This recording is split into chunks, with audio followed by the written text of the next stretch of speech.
انہوں نے کہا کہ اس کو اور اس کے بھائی کو کچھ مہلت دیجیے اور شہروں میں نقیب بھیج دیجیے کہ سب ماہر جادوگروں کو جمع کر کے آپ کے پاس لے آئیں۔ آخر جادوگر ایک مقررہ دن کی میعاد پر جمع ہو گئے اور لوگوں سے کہہ دیا گیا کہ تم سب کو اکٹھے ہو جانا چاہیے تاکہ اگر جادوگر غالب رہیں تو ہم ان کے پیرو ہو جائیں۔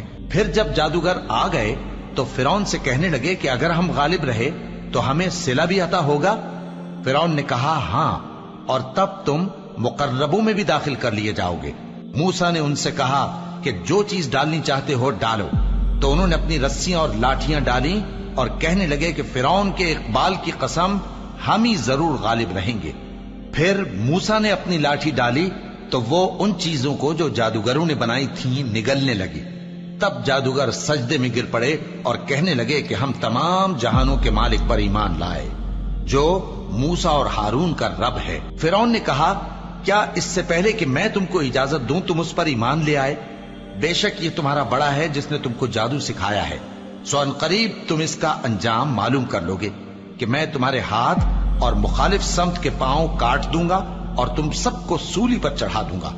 انہوں نے کہا کہ کچھ نقصان کی بات نہیں، ہم اپنے پروردگار کی طرف لوٹ جانے والے ہیں، ہمیں امید ہے کہ ہمارا پروردگار ہمارے گناہ بخش دے گا، اس لیے کہ ہم اول ایمان لانے والوں میں ہو گئے۔ اور ہم نے موسیٰ کی طرف وحی بھیجی کہ ہمارے بندوں کو راتوں رات لے نکلو، البتہ فرعونیوں کی طرف سے تمہارا تعاقب کیا جائے گا۔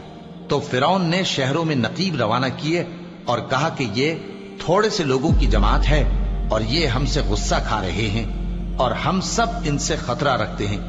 آخر ہم نے ان کو باغوں اور چشموں سے نکال دیا اور خزانوں اور نفیس مکانات سے، ان کے ساتھ ہم نے اسی طرح کیا اور ان چیزوں کا وارث بنی اسرائیل کو بنا دیا۔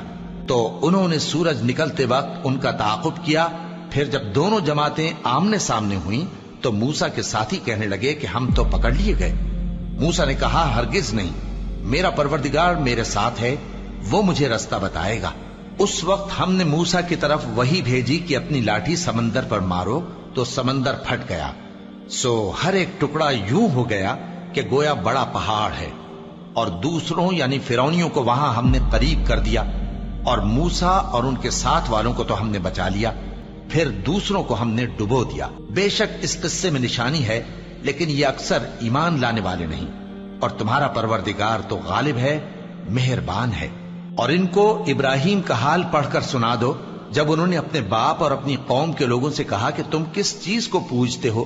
وہ کہنے لگے کہ ہم بتوں کو پوجتے ہیں اور ان کی پوجا پر قائم ہیں۔ ابراہیم نے کہا کہ جب تم ان کو پکارتے ہو تو کیا یہ تمہاری آواز سنتے ہیں یا تمہیں کچھ فائدہ دے سکتے یا نقصان پہنچا سکتے ہیں؟ انہوں نے کہا نہیں، بلکہ ہم نے اپنے باپ دادا کو اسی طرح کرتے دیکھا ہے۔ ابراہیم نے کہا کیا تم نے دیکھا کہ جن کو تم پوجتے رہے ہو تم بھی اور تمہارے اگلے باپ دادا بھی، تو وہ میرے دشمن ہیں، مگر رب العالمین میرا دوست ہے۔ اللہ اکبر، اللہ